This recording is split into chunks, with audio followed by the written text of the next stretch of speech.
तो आज हम फिर एक और नई जॉब के साथ आपके सामने हैं। जैसा कि आपको पता है कि सैडमैप के माध्यम से आउटसोर्सिंग के लिए कई सारी वैकेंसीज निकलती रहती हैं। तो आज फिर सैडमैप पे हम देखते हैं। तो जैसे ही आपको पता है कि गूगल पे हम सैडमैप लिख देते हैं, फिर हम इस पर सर्च कर देते हैं और इसके बाद हम देखते हैं कि हमारी जो वेबसाइट है सैडमैप की, हम उस वेबसाइट पर पहुँचना है।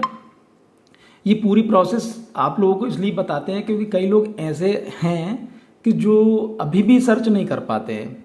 जिनको आता है उन लोगों को ये लगता है कि सर ये फालतू की चीज़ें हैं, लेकिन आपको आप विश्वास मानिएगा अभी भी कुछ ऐसे लोग हैं कि जो ये चीज़ें नहीं कर पाते, इसलिए पूरी प्रोसेस आपको बतानी पड़ती है।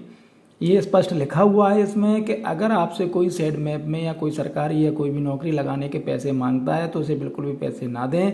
सैडमैप की तरफ से ऐसा कोई भी व्यक्ति इन्होंने ऑफिशियली ऑथोराइज्ड नहीं किया है कि जो पैसा ले इसके नाम पे, नौकरी लगवाने के नाम पे पैसे आपसे मांगे, चाहे वो कोई संस्था हो चाहे वो कोई व्यक्ति हो। और यदि फिर भी अगर कोई ऐसा व्यक्ति आपके सामने होता है, ऐसी संस्था होती है, तो ये ईमेल आईडी दिया हुआ है info.sadmap@gmail.com पर इनकी सूचना दे दें। बेसिस अगर इस तरह की धोखाधड़ी अगर आपके साथ होती है तो उसकी क्षतिपूर्ति सैडमैप की तरफ से नहीं होगी, उसकी जवाबदारी सैडमैप की नहीं है। चलिए हम आगे बढ़ते हैं। ये सैडमैप की वेबसाइट है। इस वेबसाइट पे ये स्पष्ट दिया हुआ है करियर, इस पर हमें जाना है, जॉब पर हमें क्लिक करना है। अब आज मैं आपको एक साथ दो जॉब की जानकारी दूंगा। एक साथ इसलिए वो देना रहेगा क्योंकि क्या है, दोनों जॉब एक ही जगह की हैं। तो मैं असिस्टेंट प्रोग्रामर की हम बात कर लेते हैं। पहले हमने इस पर क्लिक कर लिया है और अब ये जो इसके सामने जो हमारी जानकारी आ रही है वो हम देख लेते हैं। और देखिए, जब भी आप जॉब करें तो आप अपने सबसे पहले योग्यता देख लें कि आपकी योग्यता क्या है, आपकी जो एलिजिबिलिटी, आपकी उम्र, इन सब चीज़ों को पढ़ने के बाद ही आप उसमें अप्लाई करें। स्पष्ट लिखा हुआ है असिस्टेंट प्रोग्रामर, निर्वाचन कार्यालय, धार, और पोस्टेड हुआ है 4/8/4 को। ठीक है। अबाउट ये इसके विषय में दिया हुआ है सैडमैप के विषय में कि सैडमैप इतने वर्षों से काम कर रहा है, इसने अपना नाम बनाया हुआ है। ये पूरी चीज़ इन्होंने सैडमैप की दी है। बहुत बड़ा संस्थान है ये।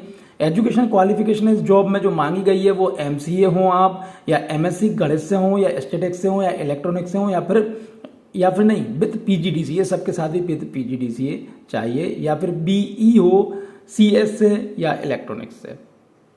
जॉब डिस्क्रिप्शन में नेम ऑफ डिपार्टमेंट का जो है कार्यालय कलेक्टर धार का है। जॉब का जो नाम है असिस्टेंट प्रोग्रामर है। क्वालिफिकेशन बता ही दी हैं कि भाई BSc MSc math statics electronics with PGDCA या BE CS इलेक्ट्रॉनिक्स। एक्सपीरियंस 1 से लेकर 3 साल का की स्किल आपके पास होनी चाहिए। कंप्यूटर की नॉलेज आपको होनी चाहिए। MS office, Hindi, English, typing. Location Dhar है। सैलरी जो कलेक्टर के रूल्स एंड रेगुलेशन है उसके आधार पर आपकी सैलरी रहने वाली है। और गवर्नमेंट ने पब्लिक सेक्टर 1 से 3 साल, सैलरी 10 से 15,000, नंबर ऑफ पोजीशन 3। ये आप देख लीजिए और आप जब इसमें अप्लाई करेंगे तो आप यहाँ से जाके आई एम इंटरेस्टेड, यहाँ से जाके आप इसमें अप्लाई कर सकते हैं। चलिए हम दूसरी जॉब देख लेते हैं इसमें कि दूसरी जॉब कौन सी होने वाली है, जैसे उसकी भी हमें जानकारी यहाँ पर मिल जाए। तो अभी जो दूसरी जॉब आ रही है वो है डेटा एंट्री ऑपरेटर की। तो डेटा एंट्री ऑपरेटर की जो वैकेंसी है ये भी निर्वाचन कार्यालय में है और डेटा एंट्री ऑपरेटर निर्वाचन कार्यालय धार, ये भी उसी में वैकेंसी है। इसमें जो योग्यता मांगी गई है वो ग्रेजुएशन या CPCT exam must, computer diploma, CDCA must. Job description name of department कार्यालय कलेक्टर धार, कंप्यूटर ऑपरेटर की वैकेंसी है। Qualification graduation, CPCT exam must, computer diploma, DCA must. Minimum 1 से 3 साल का एक्सपीरियंस चाहिए, कि स्किल कंप्यूटर का ज्ञान होना चाहिए, हिंदी इंग्लिश टाइपिंग आपको आनी चाहिए। लोकेशन धार है। सैलरी कलेक्टर के जो रूल्स एंड रेगुलेशन है उसके आधार पर होगी। और यहाँ से आप इसमें क्लिक करेंगे जैसे ही तो आपके सामने ये खुल जाएगा। यहाँ से आप इसमें वैकेंसीज जो दी हुई हैं, जैसे बेसिक इन्फॉर्मेशन, आपका नाम, last name, contact number, email ID, Aadhaar number, current location, preferred location, education qualification, skill set, professional detail, आपकी टोटल एक्सपीरियंस कितना है आपका पास, करंट सैलरी कितनी, एक्सपेक्टेड सैलरी आप इसमें जॉब करना चाहते हो वो कितनी, नोटिस पीरियड आपका क्या रहेगा, हाउ सून आप कितनी जल्दी जॉब को अटेंड कर सकते हैं। अटैच इन्फॉर्मेशन रिज्यूम वहाँ पे आप हो जाएगा, कैप्चा करके आप यहाँ से सबमिट कर देंगे। इस तरह से आपका फॉर्म भरा हो जाएगा। तो बिल्कुल देर मत करिए क्योंकि ये वैकेंसीज का भी इन्होंने टाइम ऐसा दिया नहीं है कि कब तक की है, इसलिए आप जितना जल्दी हो सके उतना जल्दी आप इसमें फॉर्म भर दीजिए।